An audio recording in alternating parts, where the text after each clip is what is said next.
దైవజనమ, మన ప్రాచీన స్వభావం పోగొట్టుకొని నవీన స్వభావాన్ని మనం ధరించాలంటే, దేవ స్వభావాలలో మనం పాలిభాగస్థులం కావాలంటే, ఎబ్బోకు రేవు దగ్గర యాకోబు దేవునితో గడిపినట్లుగా దేవునితో గడిపే అనుభవం, వాగ్దానాన్ని ఎత్తిపట్టి ప్రార్థన చేసే కృప దేవుడు మనకు అనుగ్రహించును గాక. అలా దేవునితో మనం గడిపితే, దేవునితో మనం అంటు కట్టబడితే, ఓ మాట చదివి రెండో విషయంలోకి వెళ్తాను. రోమీలకు రాసిన పత్రిక 11వ అధ్యాయం 24వ వచనం. 11:24.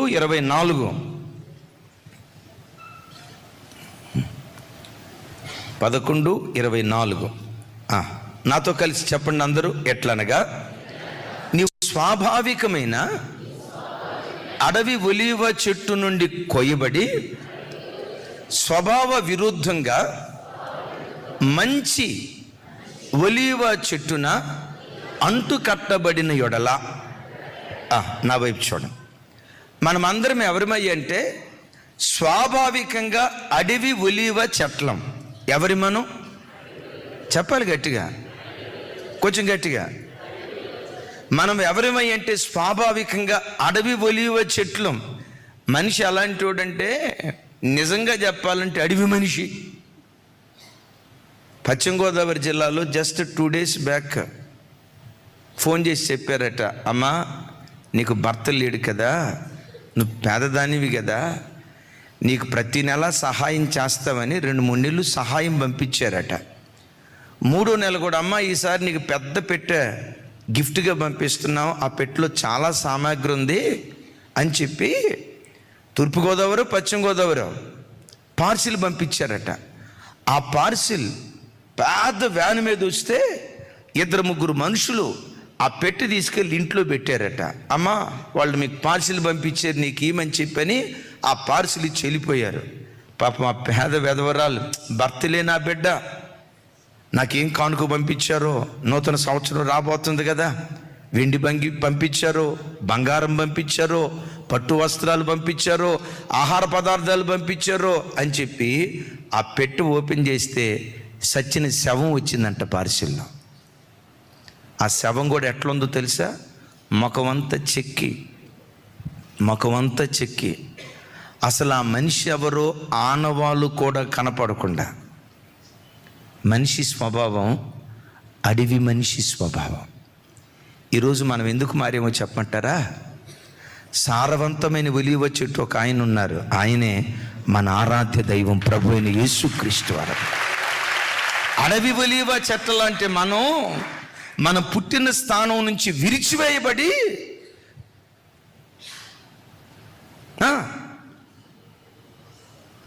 సారవంతమైన ఒలీవ చెట్టు అని యేసయ్య ఉన్నాడే, ఆయనతో మనం అంటు కట్టబట్టాన్ని బట్టి మన కోపం ఎటుపోయిందో, మన తొందరపాటుతనం ఎటుపోయిందో, మన మానసిక స్వభావం ఎటుపోయిందో, మనలో ఉన్న అడవి స్వభావాలు ఎటుపోయాయో, ఆ స్వభావాలన్నిటినీ పోగొట్టుకొని దేవునితో సహవాసం ద్వారా దైవ స్వభావాలలో పాలిభాగస్తులు అవటానికి దేవుడు కృప చూపించాడు. ఒకవేళ యేసుక్రీస్తునే మనం ఆశ్రయించకపోతే ఇంకను అడవి మనుషులుగానే మనం మిగిలిపోయే వాళ్ళం. దైవజనమ, ఇంకా ఏవైనా మన లోపట అడవి మనుషులు లాంటి స్వభావాలు మనలో ఏలుబడి చేస్తూ ఉంటే 27, 28, 29, 30 ఈ 4 రోజులు శుద్ధీకరణ కూటం ఎందుకో తెలుసా? యేసయ్యతో మనం అంటు కట్టబట్టాన్ని బట్టి మన అడవి స్వభావాలు పోగొట్టుకొని దేవ స్వభావాల్లో మనం పాలిభాగస్తులం అవటానికి దేవుడు కృప చూపిస్తాడు. ఆమెన్. మన ప్రాచీన స్వభావాన్ని కోల్పోవటానికే ఈ శుద్ధీకరణ కూటాలు. మనలో ఓ గొప్ప పరివర్తన కలిగి నూతన తీర్మానాలతో నూతన సంవత్సరాలు అడుగుపెట్టడానికే ఈ శుద్ధీకరణ కూటాలు. దైవజనమా, ఈ శుద్ధీకరణ కూటాలు ప్రతి బిడ్డ కుటుంబ సమేతంగా దేవుని సన్నిధికి రావటానికి ప్రయత్నం చేయండి. ఆయనతో మనం సహవాసం చేస్తే ఆయన సారవంతమైన ఒలీవ చెట్టు, మనము అడవి ఒలీవ చెట్లం. సారవంతమైన ఒలీవ చెట్టు అయిన యేసయ్యతో సహవాసం చేయటాన్ని బట్టి మన అడవి స్వభావాలు పోగొట్టుకొని దేవుని వంటి వారిగా మనం మార్చబడుదుము గాక. నంబర్ 1, వాగ్దానము ద్వారా మన ప్రాచీన స్వభావాన్ని కోల్పోయి నవీన స్వభావాన్ని ధరించుకోగలుగుతాం. రెండో మాట చెప్పంటారా? వ్యాయామం ద్వారా. వ్యాయామం అంటే అన్న భక్తికి కూడా వ్యాయామం ఉందా? లావు తగ్గాలని వ్యాయామం చేసి ఇది మన వల్ల కాదులే, లావు అయితే అయ్యాం, తింటే ఏది అని వదిలేశాను, ఇక భక్తికి కూడా వ్యాయామం ఉందా అని అంటారా? గమనించండి, వాగ్దానం ద్వారా ప్రాచీన స్వభావాల్లో నుంచి విడుదల పొంది నవీన స్వభావాన్ని ధరించుకోగలుగుతాం. భక్తికి కూడా ఒక వ్యక్తికి వ్యాయామం అవసరం, అభ్యాసం అవసరం. యేసయ్యకి మహిమ కలుగును గాక. చెప్దాం ఆమేన్. ఈ సంవత్సరాంతపు దినాలకు వచ్చిన నీ బ్రతుకులు తమ్ముడో ఒకసారి నా వైపు చూడు, ఆలోచించు. ఈ సంవత్సరంలో నువ్వు భక్తిగా బ్రతికావా, భక్తిహీనంగా బ్రతికావా? ఒకవేళ భక్తిహీనంగా బ్రతికితే ఎందుకు భక్తిహీనంగా బ్రతికావు? ఎక్కడ దేవునికి ఆయాసాన్ని తెప్పించావు? దేవుని గాయాలు పదే పదే ఎక్కడ రేపుతూ నువ్వు బ్రతుకుతూ వచ్చావు?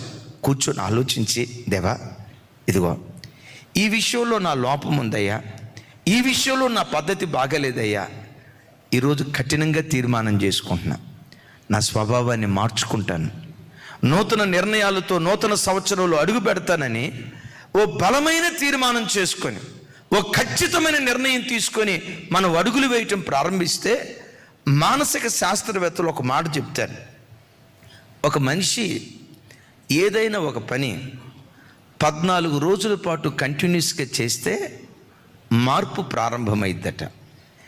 21 రోజు కంటిన్యూస్గా ఆ పని కొనసాగిస్తే అది అలవాటుగా మారిపోద్దట. ఓ నెల 2 నెలల పాటు కంటిన్యూస్గా దాన్ని చేసుకుంటూ వెళ్తే అది వాని స్వభావంగా మారిపోద్దట. ఇంకోసారి చెప్పంటారా? నీకు ప్రొద్దున్నే లేచి ప్రార్థన చేసే అలవాటు నీకు లేదు, ఒక మాట రోజు లేచి ప్రార్థన చేసుకోవాలి అనుకుంటున్నావు, కానీ ఎందుకో లేవలేకపోతున్నాం. ఆ రోజు తీర్మానం చేసుకుని, దేవా ఖచ్చితంగా రేపు 4 లేచి నేను ప్రార్థన చేసుకోవాలి. అలారం పెట్టుకున్నావు, ఇంట్లో భర్తకు చెప్పావు, పిల్లలకి చెప్పావు, రే నాయనా ఒకవేళ నేను లేకపోతే నన్ను లేపండ్రా అని చెప్పి వాళ్ళకి ఆర్డర్ ఇచ్చావు. అలారమో భర్తో పిల్లలో మొత్తానికి బలవంతంగా లేపారు. మొదటి రోజు బలాన్ని కూడగట్టుకొని లేచావు, రెండో రోజు బలాన్ని కూడగట్టుకొని లేచావు, మూడో రోజు బలాన్ని కూడగట్టుకొని లేచావు, వారం రోజులు 7 రోజుల పాటు కంటిన్యూస్గా లేచావు, 10వ రోజు కంటిన్యూస్గా లేచావు, 11, 12, 13, 14వ తారీఖు వచ్చేసరికి 14వ రోజు సరికి ఏం జరిగిద్దో తెలుసా? తెలియకుండా ఆటోమేటిక్గా టయానికి మనకు మెలకు వస్తుందంట. సరే 14 రోజులు కంటిన్యూస్గా చేసావు కదా, ఇంతటితో ఆపొద్దు అని 21వ రోజు 15, 16, 17, 18, 20, 21 రోజు కంటిన్యూస్గా నువ్వు లేచావనుకో, 21వ రోజు నుండి ఉదయకాలం లేచి ప్రార్థన చేయటం నీకు అలవాటుగా మారిపోద్దంట. చప్పట్లు కొడుతూ దేవునికి స్తోత్రాలు చెప్దాం. గట్టిగా హల్లెలూయా. 1 నెల రోజుల పాటు కంటిన్యూస్గా నువ్వు చేసావనుకో, ప్రయాసంతో, ప్రయత్నంతో, పోరాటంతో, నేను ఇలా బ్రతకాలి, అరుణోదయపు దినాన లేవాలి, నా కంఠధ్వని దేవునికి వినిపించాలి, నిద్రమత్తురాలిగా నేను బ్రతకూడదు, సోమరిదానిగా నేను బ్రతకూడదు, ఇలాంటి భక్తి జీవితం నాకు కావాలని పట్టుదలతో అభ్యాసంతో నువ్వు ప్రారంభిస్తే 21 రోజు నువ్వు కంటిన్యూస్గా చేస్తేనట 22వ రోజు నుంచి అది నీకు అలవాటైపోద్దట. ఇంకా అలా నువ్వు కంటిన్యూస్గా చేసుకుంటా వెళ్తే 4 తర్వాత నిద్ర రమ్మన్నా నీకు పొరపాటు రాదు. హైదరాబాద్ వచ్చిన తొలిటి దినాల్లో నా బాధ చెప్తా. పల్లెటూళ్ళల్లో 7-8 కల్లా ఆ రోజుల్లో పండుకునేవాళ్ళు, అవునా కదా? ఆ రోజుల్లో. ఇప్పుడు పల్లెటూరులో కూడా పండుకోవట్లేదులేండి, వాళ్ళు కూడా పండుకునేసరికి మధ్యరాత్రి 1 గంట 12 అయిపోతుంది. ఎప్పుడైనా నేను హైదరాబాద్లో చదువుకునేటప్పుడు రాత్రి 10 ఆ ప్రాంతంలో ఇంటికి వెళ్తే ఊరోళ్ళంతా ఏమనేవాళ్ళు తెలుసు? రే ఎంత రాత్రిపూట వచ్చేవేంట్రా, మనకు రాత్రి 10 అయితే ఇంకా సిగట పడినట్టే ఉండదు, ఎంత రాత్రిపూట వచ్చేవేంట్రా అనేవాళ్ళు. సరే, హైదరాబాద్ వచ్చిన తొలిటి దినాల్లో ఆనంద్ గారు అని ఒక అన్న వాళ్ళ దగ్గర ఉండేవాడిని. ఆయనకు 1 గంట దాకా నిద్ర పట్టదు, స్క్రీన్ ప్రింటింగ్ వర్క్ చేసుకుంటూ ఉండేవాడు. మంది 8 కల్లా పండుకునే బ్యాచ్. ఇక చూడండి, ఆయన పండుకున్న దాకా నేను పడుకోవడానికి కుదరదు. గోడ కూర్చునేవాడిని, ఆయన మాత్రం పాటలు పాడుకుంటా స్క్రీన్ ప్రింటింగ్ వర్క్ చేసుకుంటూ ఉండేవాడు. నేను గోడ కూర్చోనంటే కునుకు పాటలు పడతా తూగుతూ ఉండేవాడిని. చిన్నపిల్లలు ఉన్నారు చూసారా, తూగుతా 2 నెలల పాటు ఎంత ఇబ్బంది అయిపోయిందో అంత ఇబ్బంది అయిపోయిందండి. ఇప్పుడు హైదరాబాద్ ఉన్నాయే కదా, 2 అయినా నిద్ర పట్టదు రాత్రిపూట, మారిపోయింది. దైవజనమ అభ్యాసంతో, ప్రయత్నంతో, పెద్దలు అంటారు కదా, కృషితో నాస్తి దుర్భిక్షం. నీ గుండె లోతుల్లో నుంచి నేను ఇలా బ్రతకాలని హృదయపు లోతులో నుంచి నువ్వు ఆరాట పడితే, కూషు దేశస్థుడు తన చర్మపు రంగును మార్చుకోలేడేమో నాకు తెలియదు. చిరుతపులి తన మచ్చలు మార్చుకోలేదేమో నాకు తెలియదు. ప్రయాసం ద్వారా, పట్టుదల ద్వారా దేవుని సన్నిధిలో నీ స్వభావాన్ని మార్చుకోగలవు. Praise the lord. ఈ పట్టుదల, ఈ ప్రయాసం కూడా దేనితో ఉండాలో తెలుసా? ప్రాచీన స్వభావాన్ని కోల్పోయి నవీన స్వభావాన్ని ధరించాలంటే కొలస్సీ పత్రికలో అంటాడు, చూడండి అన్నమాట. కొలస్సీలకు రాసిన పత్రిక 2వ అధ్యాయం 9వ వచనం నుంచి 12వ వచనం వరకు. 9వ వచనం చూడండి ఒకసారి, అందరూ నాతో కలిసి. ఎలయనగా దేవత్వం యొక్క సర్వ పరిపూర్ణత శరీరముగా క్రీస్తునందు నివసించుచున్నది, మరియు ఆయన యందు మీరు పూర్ణులై ఉన్నారు. ఏమై ఉన్నారట? చెప్పాలి మరోసారి. ఆయన యందు మీరును సంపూర్ణులై ఉన్నారు. ఏమై ఉన్నారట? సంపూర్ణులు అవుతారు అన్నాడా, అయ్యున్నారు అన్నాడా? పెద్దగా చెప్పాలి. ఇది వాగ్దానం. అయ్యా, నేను బలహీనతలు కలిగిన దాన్నే, బలహీనతలు కలిగిన వాడిని, కానీ నీవేమన్నావు? క్రీస్తునందు మీరు సంపూర్ణులై ఉన్నారు అని అన్నావు కదా. ఈ వాగ్దానం పట్టుకుంటున్నానయ్యా, ఏ రోజుకైనా నన్ను నువ్వు సంపూర్ణుని చేస్తావు, నీ వంటి వాడిగా, నీ వంటి దానిగా నన్ను మారుస్తావని పదే ఆ వాగ్దానాన్ని ఎత్తిపట్టి ప్రార్థించుదుం గాక. సరే, విషయం చూడండి నాతో కలిసి. ఎలయనగా దేవత్వం యొక్క సర్వ పరిపూర్ణత శరీరముగా క్రీస్తునందు నివసించుచున్నది, మరియు ఆయన యందు మీరును సంపూర్ణులై ఉన్నారు. ఆయన సమస్త ప్రధానులను అధికారులకును శిరస్సు అయి ఉన్నాడు. 11వ వచనం, మీరును క్రీస్తు సున్నతి యందు శరీరేచ్ఛలతో కూడిన స్వభావమును విసర్జించి ఆయన యందు చేతులతో చేయబడని సున్నతి పొందితిరి. 12వ వచనం ఇక్కడి నుంచి పెద్దగా చెప్పండి. మీరు బాప్తిస్మ ముందు ఆయనతో కూడా పాతి పెట్టబడిన వారై, ఆయనను మృతులలో నుండి లేపిన దేవుని ప్రభావమందు విశ్వసించుట ద్వారా ఆయనతో కూడా లేచితిరి. చప్పట్లు కొడుతూ దేవునికి స్తోత్రాలు చెప్దాం. గట్టిగా చప్పట్లు కొడుతూ స్తోత్రాలు చెప్దాం. దైవజనమా, యేసుక్రీస్తును మాత్రమే దేవుడు అనాలి. ఆయనను తప్ప ఆకాశం క్రింద భూమికి పైన ఏ మనుష్యుణ్ణి, మరెవ్వరిని మనం దేవుడు అని అనకూడదు. ఎందుకు అనకూడదు అని అడుగుతారా? ఎందుకు అనకూడదో చెప్తాను. దేవుడు అని ఎవరిని అనాలంటే దైవత్వపు స్వభావాలు కలిగిన వాడినే దేవుడు అనాలి. మానవత్వపు స్వభావాలు ఉన్నాయి, దైవత్వపు స్వభావాలు ఉన్నాయి. మానవత్వపు స్వభావాలు కామ, క్రోధ, లోభ, మోహ, మద, మాత్సర్యాలు ఉంటాయి. ఇది మనుషునికి ఉండే నైజం. దైవత్వానికి ఉండే గుణం ఎలాంటిదో తెలుసా? కామ, క్రోధ, లోభ, మోహ, మద, మాత్సర్యాలను జయించిన వాడే దేవుడు. వెతకండి, ఇలాంటి గుణం కలిగిన దేవుడు ఎవరైనా ఉన్నారా? వెతికితే వెతుకులాటలో ఒకే ఒక్క దేవుడు కనపడతాడు. ఆ ఒక్క దేవుడే మన ఆరాధ్య దైవం, ప్రభు అయిన యేసుక్రీస్తు వారు. అందుకనే యేసుక్రీస్తు గుణాలను గూర్చి ఇందాక మనం ప్రారంభంలో చదువుకున్న చోట దైవజనుడైనటువంటి పేతురు గారు మాట్లాడుతూ అంటారు కదా, ఆయన గుణాతిశయములు అంటాడు. పెద్దగా చెప్పండి. ఆయన గుణములు అల్లా, ఆయన గుణములు అనకుండా ఏమంటాడు? ఆయన గుణాతిశయములు అంటాడు. యేసుక్రీస్తు వారి గుణాలు అతిశయించదగిన గుణాలు. Praise the Lord. మా పిల్లలు విధేయులండి అతిశయంగా చెప్తారా, అవమానంతో చెప్తారా?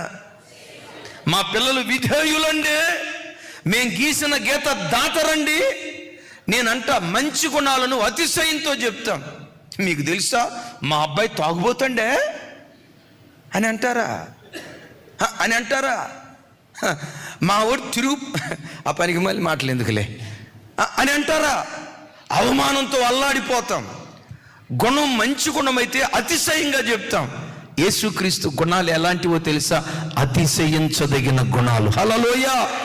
ఆయన గుణాతిశయాలు అంటాడు. దైవజనమా, దేవత్వం యొక్క సర్వ పరిపూర్ణత ఈ సృష్టిలో యేసులో మాత్రమే ఉన్నది గనుక ఆయన తప్ప వేరొక దేవుడు లేడు.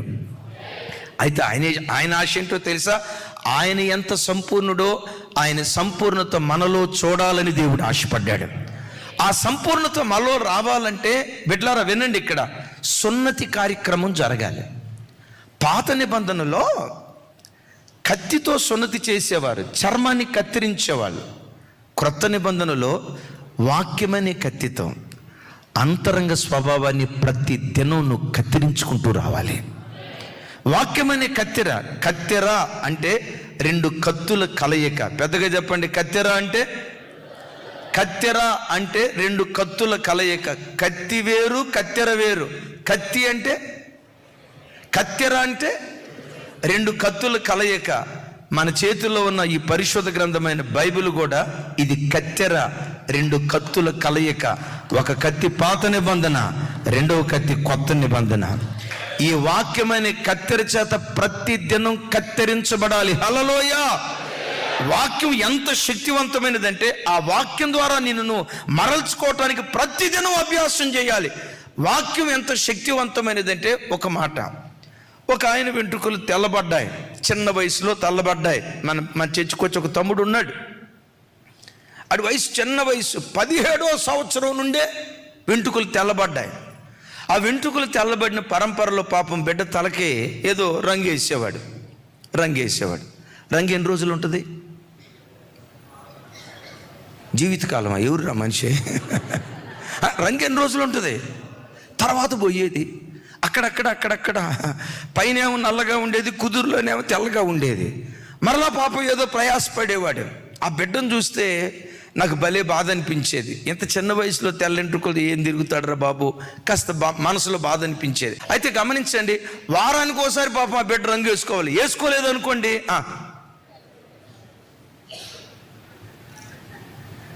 నేనంట రంగు పూసుకున్న తెల్లంట్రుకలు ఎందుకు కనపడుతున్నాయి చెప్పండి? ఆ రంగు పైనే ఉంటుంది, వెంట్రుకల మీదే ఉంటుంది. కుదుళ్ళలోకి వెళ్ళదు, చర్మము లోపటికి వెళ్ళదు. దేవుని వాక్యం ఎలాంటిదో తెలుసా? దేవుని వాక్యము సజీవమైనదే, వాడి అయిన ఖడ్గము కంటే మరింత వాడిగలిగినదే, ప్రాణాత్మ శరీరములు మూలుగులు ఎముకల్లోనికి దూరుచు లోపట దాగి ఉన్న ప్రతి అపవిత్రత వాక్యం బయటకు తీసుకొని వస్తుంది. హల్లెలూయా!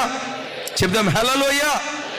వాక్యం ఒక వ్యక్తిని మార్చగలదు అనేది ఎలా మనం రూఢిపరచగలమంటే, వేసుకున్నటువంటి రంగు వెంట్రుకల మీదే ఉంటుంది, కుదురులోకి వెళ్ళదు. ముఖానికి పూసుకున్నటువంటి రంగు, పాపం బిడ్డలు కొంతమంది నల్లగా ఉండేవాళ్ళు, వాళ్ళ బాధ చూడాల. వాళ్ళు ఏదో రకరకాల ప్రయత్నాలు చేసిన తర్వాత పాపం వాళ్ళ ముఖం ఎట్టుంటుందో తెలుసా? ఈ స్ఫోటక మచ్చలు వచ్చిన ముఖం ఉంటుంది చూసారా? ఒకవైపు తెల్లగా, ఇంకోవైపు మామూలు రంగు, ఇంకోవైపు తెల్లగా. పాపం వాళ్ళని చూస్తే భలే బాధ అనిపించేది. కొన్నిసార్లు అనిపిస్తుంది, ప్రభా అందరినీ తెల్లగా పుట్టించాయి. అది కుదరదులే. సోఫియా ఏదో అంటారు కదా, తెల్ల మచ్చలు ఉంటాయి. సోబి, రైట్. పాపం కొంతమంది బిడ్డల ముఖం చూస్తే అండి, సోబి వచ్చిన ముఖం ఉంటుంది చూసారా? పొడలు ఆ పొడల ముఖం చూసినప్పుడల్లా బైబిల్లో ఒకటి గుర్తు వస్తుంది. బైబిల్లో యాకోబు గారు సేనారు జంగిసాలు కర్రబెట్టి పొడలు కలిగిన గొర్రెల్ని చేశాడు చూసారా? నాకు అది గుర్తు వస్తుంది, సేనారు జంగిసాలు గుర్తు వస్తుంది. పాపం వాళ్ళ ప్రయత్నం ఎందుకు అట్లాగో చెప్పమంటారా? అది చర్మం మీదే ఉంటుంది, వెంట్రుకల మీదే ఉంటుంది. వాక్యం చర్మం మీద మాత్రమే ఉండదు, వెంట్రుకల మీద మాత్రమే ఉండదు, ప్రాణాత్మ శరీరములలోనికి, ఎముకల్లోనికి, మూలుగుల్లోనికి విభజిస్తూ లోపటికి దూరి లోపట అంతరంగంలో దాగిన అపవిత్రతను వెలికి తీయగలిగిన శక్తి దేవుని వాక్యంలో దాగింది. Praise the Lord. దైవజనమా, ఒక వ్యక్తి తన ప్రాచీన స్వభావాన్ని కోల్పోయి నూతన స్వభావం తాను స్వతంత్రించుకోవాలి అంటే, దైవ స్వభావాలలో తాను పాలిభాగస్తుడు కావాలంటే, నంబర్ 1, ప్రార్థనలో వాగ్దానాన్ని ఎత్తి పట్టాలి, వాగ్దానాన్ని పట్టుకొని ప్రార్థన చేయాలి. రెండవది వ్యాయామం, వాక్యమనే కత్తెర చేత ప్రతి దినం కత్తిరించబడాలి. మరలా చెప్తున్నాను, వాక్యమనే కత్తెరతో కత్తిరించబడటానికే శుద్ధీకరణ కోటాలు దేవుడు మనకు అనుగ్రహించాడు. క్రమం తప్పకుండా రండి. ఏ దైవ సేవకుడి దగ్గర, ఏ దైవ సేవకుడి ద్వారా ఏ కత్తెరతో దేవుడు మనల్ని కత్తిరిస్తాడో, ఏ దైవ సేవకుని నోట నుంచి ఏ మాటలు దేవుడు వినిపిస్తాడో మెట్టుకు వాక్యమనే కత్తెరతో కత్తిరించబడటాన్ని బట్టి ప్రాచీన స్వభావాన్ని కోల్పోయి నవీన స్వభావాన్ని ధరిస్తాం. బ్రతుకును మార్చుకొని నూతన సంవత్సరంలో అడుగు పెడితే ప్రతి దినం పండగ దినాలుగా దేవుడు చెయ్యును గాక. చప్పలు కొడుతూ దేవునికి స్తోత్రాలు చెప్దాం. గట్టిగా గట్టిగా హల్లెలూయా. ఆఖరి మాట, ఈ మాట చూడండి. కూషు దేశస్థుడు తన చర్మపు రంగు మార్చుకోగలడా? చిరుత తన ఒంటి మీద ఉన్న మచ్చలు మార్చుకోగలదా? పాపంలో పుట్టిన మనుషుడు తన పాపపు స్వభావాన్ని, మూఢతతో పుట్టిన బాలుడు తన మూఢత్వపు స్వభావాన్ని తొలగించుకోగలడా? తొలగించుకోగలడు. దేని ద్వారా? వాగ్దానం ద్వారా. వాగ్దానాన్ని ఎత్తిపట్టి చేసిన ప్రార్థన ద్వారా. దేని ద్వారా? నిరంతర వ్యాయామం, వాక్యమనే కత్తెర చేత కత్తిరించబడి నేను మారాలి, నేను మారాలి, నేను మారాలి, నా బ్రతుకును మార్చుకోవాలి. ఎంతకాలం ఈ రోతపాత జీవితం, ఎంతకాలం ఈ పనికిమాలిన జీవితం, నేను ఒక మంచి వ్యక్తిగా మారాలి అనే కసితో నువ్వు ప్రయత్నం చేస్తే, వాక్యమనే కత్తెరతో నువ్వు కత్తిరించుకుంటూ ఉంటే దేవ స్వభావాల్లో నువ్వు పాలిభాగస్తుడు అవుతావు.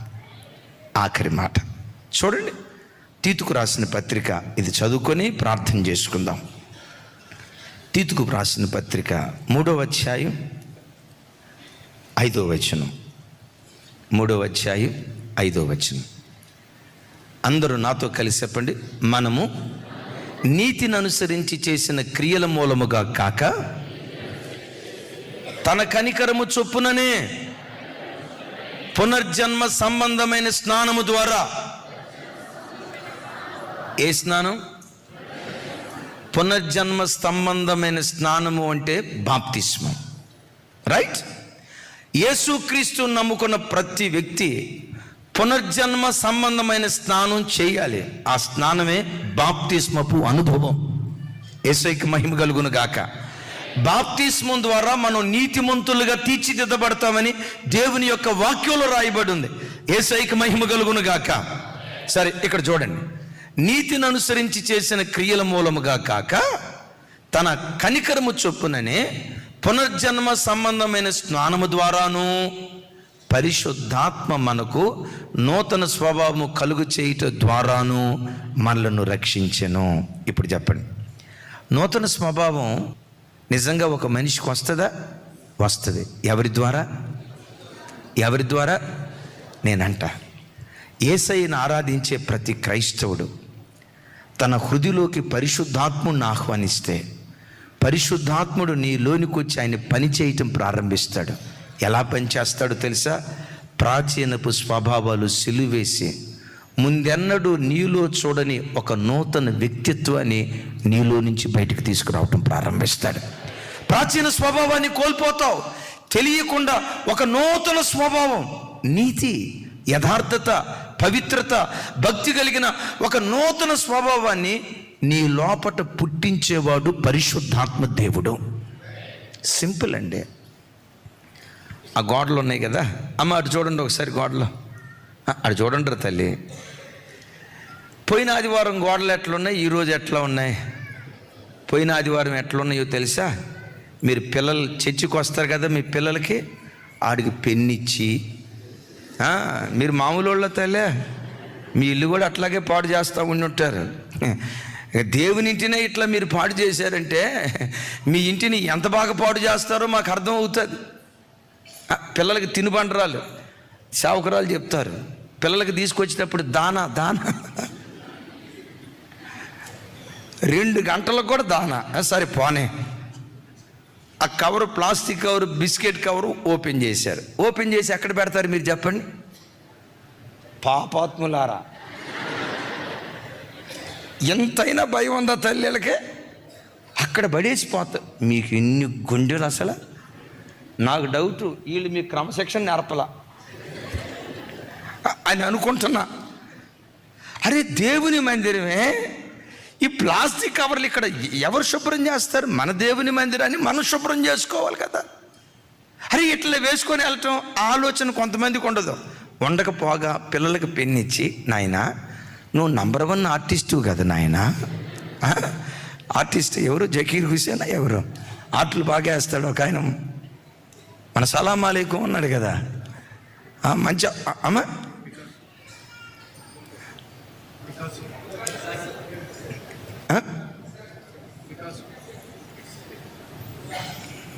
చెప్పేది ఏదో గట్టిగా చెప్పండి. ఆగండి, మా టీచర్ గారు ఉన్నాడు. తమ్ముడు జాషువా, పెద్దగా చెప్పు. పికాసో. Right, okay. పికాక్ కాదు కదా, రైట్. పికాసో అద్భుతమైన పెయింటర్. పిల్లలకు పెన్నిచ్చి ఆ గోడలను చూస్తే రాజు అంటాడు, అన్న మీరు ఆదివారం వాక్యంలో చెప్పండి అన్న అంటాడు. తమ్ముడా ఏం చెప్తామరా, ఈ మాత్రం దిమాగ్ ఉండాలిగా జనాలకి, ఈ మాత్రం తెలివి ఉండాలి కదా. ఒక్కొక్కళ్ళు పిల్లలకు పెయింట్లు ఇచ్చి, పెన్నులు ఇచ్చి వాళ్ళు పెయింట్లు వేస్తూ ఉంటే తల్లి చూసి, నా బంగారు కొండ, నా బంగారు కొండ అని. ఆ గోడలు ఎట్లున్నాయంటే చూడండి. అసలు అన్న అక్క సేవకులు చర్చినే పట్టించుకోవట్లేదు అన్నట్లుగా ఆ గోడ వరద బాధితుడు ఉన్నట్టుంది. ఇప్పుడు చూడండి, పెయింట్ వేసిన తర్వాత ఎంత అందంగా కనపడుతుందో. నేనంట, ఒక పెయింట్లోనే ఎంత మహత్తుంటే పరిశుద్ధాత్మ దేవునిలో ఇంకెంత మహత్తు ఉంటుందో ఆలోచించు. ఒకప్పుడు ఈ గోడ ఒక రకంగా ఉండేది. ఎబినేజర్ అన్నో ఎవరో రాత్రి వచ్చి అంటున్నారు, అన్న మనం అమెరికా చర్చిలో ఉన్నావా ఏంటి అన్నట్టుందన్నా అన్నాడు. లేదు, ఇండియా చర్చిలోనే ఉన్నాం. భలే ఉందన్నా. నేనంట, ఒక చెక్కే అందం లేని గోడకు ఎంత అందాన్ని ఇవ్వగలిగితే, ఒక పెయింటే అందం లేని గోడకు అంత అద్భుతమైన అందాన్ని ఇవ్వగలిగితే, పరిశుద్ధాత్ముడి నీ లోపట ఇంకెంత అందాన్ని కలుగు చేయగలుగుతాడో ఆలోచించు. ఎంత విప్లవాత్మకమైన మార్పు నీలో కలుగు చేయగలుగుతాడో ఆలోచించు. అందుకని అంటాడు, పరిశుద్ధాత్మ ద్వారా నూతన స్వభావం. పరిశుద్ధాత్మ ద్వారా, అయ్యా పరిశుద్ధాత్మ ద్వారా ఏం కలుగుతుంది? నూతన స్వభావం.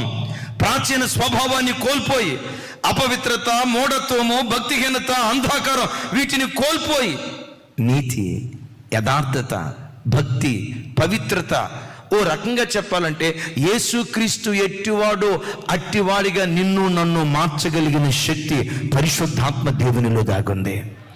దైవజనమా, మరలా మిమ్మల్ని అడుగుతాను, కూషు దేశస్థుడు తన చర్మపు రంగును మార్చుకోగలడా? పెద్దగా. చిరుతుపులి తన మచ్చలు మార్చుకోగలదా? పాపంలో పుట్టిన మనుషుడు తన పాపపు స్వభావాన్ని మార్చుకోగలడా? నిశ్చయంగా మార్చుకోగలడు. దేని ద్వారానో తెలుసా? దేవుని వాగ్దానం ద్వారా, దేవుని వాక్యం అనే వ్యాయామం ద్వారా, వాటన్నిటికి మించి పరిశుద్ధాత్మ అనే వాయువు ద్వారా నవీన స్వభావాన్ని ధరించుకోవటానికి దేవుడు కృప చూపిస్తాడు. అంటాడు, నువ్వు మందిరం కట్టలేవు జెరుబాబెలు, నీ వల్ల కాదు. మందిరం కట్టడం నీ వల్ల కాదు. అక్కడ దేవుడు అంటాడు, జెరుబాబెలు భయపడకో, నీ చేతులు మందిరాన్ని కడతాయి, మందిర పనిని ముగిస్తాయి. అయ్యా నేను ఎలా కట్టగలనయ్యా? ఒక రాజ్యమే నాకు వ్యతిరేకంగా నిలవబడింది కదా, ఎలా నేను కట్టగలను అంటే దేవుడు అంటాడు, శక్తి చేత కాదు, బలము చేత కాదు, నా ఆత్మ ద్వారా నేను ఈ కార్యాన్ని చేయబోతూ ఉన్నాను. దైవజనమా, జెరుబాబెలు ఆ మందిరాన్ని కట్టాడేమో, ఆ మందిరం కంటే శ్రేష్టమైన మందిరం ఏదో తెలుసా? నీవు నేనే దానికంటే శ్రేష్టమైన మందిరాలం. దేవుని ఆశ ఏంటో తెలుసా? నిన్నే తన నివాస స్థానంగా చేసుకోవాలని దేవుడు ఆశపడుతున్నాడు. అయ్యా నేను అలా మారగలనా? అది నా వల్ల అవుతుందా? అది నా శక్తికి సరిపోయిందా అని నువ్వంటే, నీ శక్తి చేత కాదు, నీ బలం చేత కాదు, తన ఆత్మ ద్వారా దేవుడి గొప్ప కార్యాన్ని జరిగించును గాక. అందుకని యెహెజ్కేలు గ్రంథంలో అంటాడు, ఇశ్రాయేలీయులారా, శుద్ధ జలాన్ని మీ మీద చల్లుతా. శుద్ధ జలాన్ని మీ మీద చల్లినప్పుడు నూతన హృదయం మీకు వస్తుంది. రాతి హృదయం తీసివేయబడి మాంసపు గుండెను మీకు ఇస్తా. ఏ జలాలు చల్లుతానంటాడు? చెప్పాలి. అలాగని ఈ మాట విని మన రోమన్ క్యాథలిక్కుల ఫాదర్లు ఉంటారు, మా దాదాచే పాపం నమూనా చూపిస్తున్నారేమో. అయితే నీ మీద నా మీద చల్లబడాల్సిన శుద్ధ జలం ఏదో తెలుసా? దేవుని వాక్యమనే శుద్ధ జలం, పరిశుద్ధాత్మనే శుద్ధ జలం, యేసుక్రీస్తు రక్తమనే శుద్ధ జలం మన మీద ప్రోక్షించబడినప్పుడు నూతన హృదయం కలిగిన వారిగా మారిపోతాం. ఆమేన్. పాత స్వభావాలతో నూతన సంవత్సరంలో అడుగు పెడదామా? నూతన స్వభావాలతో అడుగు పెడదామా? నీ స్వభావాన్ని మార్చుకుంటే తమ్ముడ, ప్రతిరోజు మనకు పండగే. అట్టి కృప దేవుడు మనకు దయచేయును గాక.